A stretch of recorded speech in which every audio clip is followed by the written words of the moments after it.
Alkibr batru lhaq wa ghamtu nnas, kiburi ni mtu kudharau watu na kukataa haki. Man kana fi qalbihi mithqala habati khardal min kibr qabbaha Allahu wajhahu fi nar, yoyote yule ambaye atakayekuwa na sifa ndogo kiasi cha tembe ndogo ya khardal ya kiburi katika moyo wake, Allah subhana atamuingiza katika moto wa jahannam. Lakini sio kumuingiza kawaida, hapana, atakokotwa kifudifudi katika uso wake, anaelekezwa kuingia katika moto wa jahannam. Ayadhan billah. Yuhsharu almutakabbiruna yawma alqiyama, yuhsharu almutakabbiruna yawma alqiyama amthali dhar fi suwari rijal. Allah subhana siku ya kiyama na uzito wa kiyama na mtikisiko wa kiyama, wakati watu watoka kwenye makaburi wanaelekea Arasat, hawajui wanakwenda wapi, watokea wapi, wasimame wapi, nusura yao ikoje, kila mmoja ya Rabbi nafsi.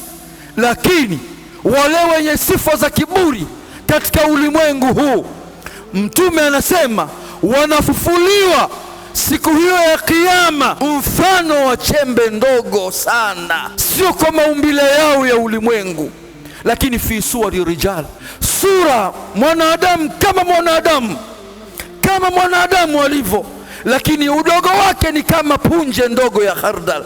Fikiria hali ile katika arasati alqiyama, katika uwanja wa kiyama anafufuliwa mtu katika hali ile. Huwezi kuogopa wewe Muislamu kuepuka kuwa katika udhali huu siku ya kiyama. Ziko hadithi ngapi za Bwana Mtume Muhammadin sallallahu alaihi wasallam unazikataa kwa sababu ya kiburi? Kiburi tu. Ndugu yangu katika imani, jambo gani ambalo wewe unaweza ukafikia mahala Muislamu mwenzangu ukawa una kiburi katika ardhi? Anta albahr am anta sukhur? Hivi wewe una ukubwa wa kufikia bahari mpaka uwe una kiburi? Am anta sukhur? Au wewe ni mlima mpaka ufikie mahala ujigambe? Kaanna qad nasita ya ukhay bi anna alkawn yamlikuhu alghafur. Wewe hujui kwamba dunia hii anaimiliki ni Allah, dunia hii anaimiliki Allah. Utaona yule ambaye mwenye kiburi katika ardhi hii ni mtu wa kuonewa huruma sana sana. Tuache viburi katika mgongo wa ardhi ili tuondoke katika mgongo huu salama salmin.